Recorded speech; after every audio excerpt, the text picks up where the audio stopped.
ಇವತ್ತಿನ ಈ ಆಳವಾದ ವಿಶ್ಲೇಷಣೆಯಲ್ಲಿ ನಾವು ಆ ಆದಿಶಂಕರಾಚಾರ್ಯರು ರಚಿಸಿರುವ ಕಾಲಭೈರವ ಅಷ್ಟಕಂನ 6ನೇ ಶ್ಲೋಕದ ಬಗ್ಗೆ ಚರ್ಚೆ ಮಾಡ್ತಾ ಇದ್ದೀವಿ. ಹೌದು, ಖಂಡಿತ.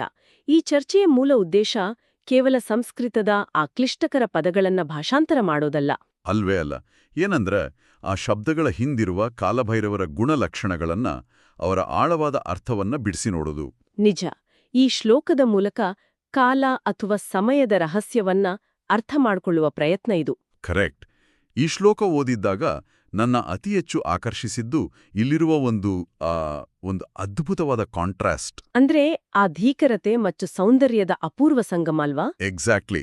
ಒಂಥರ ಈ ಕಾಂಟ್ರಾಸ್ಟ್ ಅಥವಾ ವಿರೋಧಾಭಾಸವೇ ದೈವತ್ವದ ಸಂಪೂರ್ಣ ಚಿತ್ರಣವನ್ನ ಕೊಡುತ್ತೆ ಅಂತ ನನಗನ್ಸುತ್ತೆ. ಹೌದು. ಮೇಲ್ನೋಟಕ್ಕೆ ವಿರುದ್ಧವಾಗಿ ಕಾಣುವ ಗುಣಗಳು ಇಲ್ಲಿ ಒಂದೇ ಕಡೆ ಸೇರಿವೆ. ಭೀಕರತೆ ಮತ್ತು ಸೌಂದರ್ಯ ಎರಡನ್ನೂ ಒಟ್ಟಿಗೆ ಸೇರಿಸಿ ನೋಡುವ ಈ ದೃಷ್ಟಿಕೋನ ನಮ್ಮ ಸಾಮಾನ್ಯ ಕಲ್ಪನೆಗಳನ್ನೇ ಮುರಿಯುತ್ತೆ. ಅದೇ ನೋಡಿ, ಒಂದೇ ಶ್ಲೋಕದಲ್ಲಿ 2 ವಿಭಿನ್ನ ಚಿತ್ರಣಗಳನ್ನ ಎಷ್ಟು ಅದ್ಭುತವಾಗಿ ಕಟ್ಕೊಟ್ಟಿದ್ದಾರೆ. ಒಂದು ಕಡೆ ಕರಾಳ ದಂಷ್ಟ್ರಭೂಷಣಂ ಅಂತಾರೆ, ಅಂದ್ರೆ ಆ ಭಯಾನಕವಾದ ಕೋರೆ ಹಲ್ಲುಗಳನ್ನೇ ಆಭರಣವಾಗಿ ಧರಿಸಿರುವವನು ಅಂತ ಅರ್ಥ. ಹೌದು. ಆದ್ರೆ ಅದೇ ಉಸಿರಿನಲ್ಲಿ ರತ್ನ ಪಾದುಕಾ ಪ್ರಭಾ ಅಭಿರಾಮ ಪಾದ ಯುಗ್ಮಕಂ ಅನ್ನೋ ವರ್ಣನೆ ಕೂಡ ಇದೆ. ರತ್ನಖಚಿತ ಪಾದುಕೆಗಳಿಂದ ಕಂಗೊಳಿಸುವ ಅತ್ಯಂತ ಸುಂದರವಾದ ಪಾದಗಳು. ಖಂಡಿತ. ಭಯ ಹುಡಿಸುವ ಮುಖ, ಆದರೆ ಆಶ್ರಯ ಕೊಡುವ ಸುಂದರವಾದ ಪಾದಗಳು. ಇದು ಎಂಥ ಅದ್ಭುತ ವರ್ಣನೆ ಅಲ್ವಾ? ನಿಜ. ರೂಪದ ಈ ಭಯಾನಕತೆ ಮತ್ತು ಸೌಂದರ್ಯದ ಜೊತೆಗೆ ಅವರ ಶಕ್ತಿಯ ಬಗ್ಗೆ ಬರುವ ಮೃತ್ಯುದರ್ಪ ನಾಶನಂ ಅನ್ನೋ ಪದ ಇನ್ನೂ ಆಳವಾದ ಅರ್ಥವನ್ನ ಕೊಡುತ್ತೆ. ಮರಣದ ಅಹಂಕಾರದ ನಾಶ. ಹೌದು. ಪ್ರಪಂಚದಲ್ಲಿ ಹುಟ್ಟಿದ ಪ್ರತಿ ಜೀವಿಯೂ ಸಾಯಲೇಬೇಕು. ಹಾಗಾಗಿ ಸಾವು ಅನ್ನೋದು ಅನ್ಡಿಫೀಟೆಡ್ ಚಾಂಪಿಯನ್ ತರ. ಓಕೆ. ತಾನೇ ಎಲ್ಲದಕ್ಕೂ ಅಂತಿಮ ಅನ್ನೋ ಒಂದು ದೊಡ್ಡ ಅಹಂಕಾರ, ಅಂದ್ರೆ ದರ್ಪ, ಸಾವಿಗಿರುತ್ತೆ. ಕಾಲಭೈರವರು ಆ ಸಾವಿನ ಅಹಂಕಾರವನ್ನೇ ನಾಶ ಮಾಡುವವರು. ಸಾವಿಗೆ ಅಹಂಕಾರ ಇದ್ಯಾ? ಆ ಸಾವಿನ ಅಹಂಕಾರವನ್ನೇ ಮುರಿಯುವ ಶಕ್ತಿ ಕಾಲಭೈರವರದು ಅನ್ನೋ ಕಲ್ಪನೆನೇ ಒಂಥರ ರೋಮಾಂಚನಕಾರಿಯಾಗಿದೆ. ಖಂಡಿತವಾಗ್ಲು. ಕಾಲಭೈರವರು ಜನನ ಮರಣಗಳ ಚಕ್ರವನ್ನೇ ಮೀರಿದವರು. ಇದು ಆ ಬಾಲಭಕ್ತ ಮಾರ್ಕಂಡೇಯನ ಕಥೆಯನ್ನ ನೆನಪಿಸುತ್ತೆ ನೋಡಿ. ಮಾರ್ಕಂಡೇಯನ ಪ್ರಾಣ ಕಸಿಯೋಕೆ ಸ್ವತಃ ಮರಣದ ಅಧಿದೇವತೆಯಾದ ಯಮರಾಜನೇ ಬರ್ತಾನೆ. ಹೌದು. ಆದ್ರೆ ಅಲ್ಲಿ ಶಿವನೇ ಪ್ರತ್ಯಕ್ಷನಾಗಿ ಯಮನನ್ನೇ ಸೋಲಿಸ್ತಾನೆ. ಅಂದ್ರೆ ಎಲ್ಲರನ್ನ ಗೆಲ್ಲುವ ಸಾವಿಗೆ ಸೋಲಿನ ರುಚಿ ತೋರಿಸಿ ಆ ಸಾವಿನ ಜಂಭವನ್ನ ಮುರಿಯುವ ದೃಶ್ಯವನ್ನ ಈ ಪದ ನಮ್ಮ ಕಣ್ಮುಂದೆ ತರುತ್ತೆ. ನಿಖರವಾಗಿ.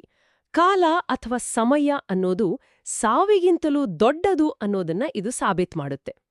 ಇದೇ ಕಾರಣಕ್ಕೆ ಶ್ಲೋಕದಲ್ಲಿ ಅವರನ್ನ ನಿತ್ಯಮದ್ವಿತೀಯಂ ಅಂತ ಕರೆದಿದ್ದಾರೆ. ಅಂದ್ರೆ ಶಾಶ್ವತವಾದ ಮತ್ತು ತನಗೆ ಸಾಟಿಯಿಲ್ಲದ ಅದ್ವಿತೀಯ ಶಕ್ತಿ. ಹೌದು. ಸಾವನ್ನೇ ಮೀರಿದ ಈ ಶಕ್ತಿಯೇ ಭಕ್ತರಿಗೆ ಇಷ್ಟ ದೈವತಂ, ಅಂದ್ರೆ ಅತ್ಯಂತ ಪ್ರೀತಿಯ ದೈವ ಆಗಿರೋದು. ಭಕ್ತರನ್ನ ಕಾಯುವ ದೈವ. ಕರೆಕ್ಟ್. ಜೊತೆಗೆ ಈ ಶಕ್ತಿಯನ್ನೇ ನಿರಂಜನಂ ಅಂತಲೂ ಕರೆಯಲಾಗಿದೆ. ಆ ನಿರಂಜನ ಅನ್ನೋ ಪದದ ಬಳಕೆ ಬಹಳ ಸ್ವಾರಸ್ಯಕರವಾಗಿದೆ ಅನ್ಸುತ್ತೆ. ಈ ಪದದ ಬಗ್ಗೆ ಸ್ವಲ್ಪ ಬಿಡಿಸಿ ಹೇಳ್ತೀರಾ? ಖಂಡಿತ. ಅಂಜನ ಅಂದ್ರೆ ಕಣ್ಣಿಗೆ ಹಚ್ಚುವ ಕಪ್ಪು ಕಾಡಿಗೆ ಅಥವಾ ಒಂದು ಕಳಂಕ ಅಂತ ಎತ್ಕೊಳ್ಳೋಣ. ನಿರಂಜನ ಅಂದ್ರೆ ಆ ಕನ್ನಡಿಯ ಮೇಲೆ ಒಂದು ಸಣ್ಣ ಕಲೆ ಕೂಡ ಇಲ್ಲದಷ್ಟು ಶುದ್ಧವಾಗಿರೋದು. ಓಹೋ. ಕಾಲಭೈರವರನ್ನ ಸಾಮಾನ್ಯವಾಗಿ ಉಗ್ರ ರೂಪದಲ್ಲಿ ಕಪ್ಪಾಗಿ ಚಿತ್ರಿಸ್ತಾರೆ. ಆದರೆ ಇಲ್ಲಿ ಅವರನ್ನ ಸಂಪೂರ್ಣ ಕಳಂಕರಹಿತ ಪರಮ ಶುದ್ಧ ಶಕ್ತಿ ಅಂತ ವರ್ಣಿಸಿರೋದು ನಿಜಕ್ಕೂ ವಿಶೇಷ. ಹೌದು. ಆ ಪರಮ ಶುದ್ಧತೆಯೇ ಅವರನ್ನ ಕಾಶಿಯ ಒಡೆಯನನ್ನಾಗಿ ಮಾಡಿರೋದು. ಶ್ಲೋಕದ ಕೊನೆಯಲ್ಲಿ ಬರುವ ಪುನರಾವರ್ತಿತ ಸಾಲು ಕೂಡ ಇದನ್ನೇ ಹೇಳುತ್ತೆ. ಕಾಶಿಕಾಪುರ ಅಧಿನಾಥ ಕಾಲಭೈರವಂ ಭಜೆ. ಕಾಶಿ ನಗರದ ಒಡೆಯನಾದ ಕಾಲಭೈರವನಿಗೆ ನಮಸ್ಕಾರಗಳು ಅನ್ನೋ ಈ ಸಾಲು ಮೇಲಿನ ಎಲ್ಲಾ ವಿಭಿನ್ನ ವರ್ಣನೆಗಳನ್ನ ಒಗ್ಗೂಡಿಸುತ್ತೆ. ಅಂದ್ರೆ ಭೀಕರತೆ, ಸೌಂದರ್ಯ, ಸಾವನ್ನೇ ಗೆಲ್ಲುವ ಶಕ್ತಿ ಮತ್ತು ಸಂಪೂರ್ಣ ಶುದ್ಧತೆ. ಹೌದು.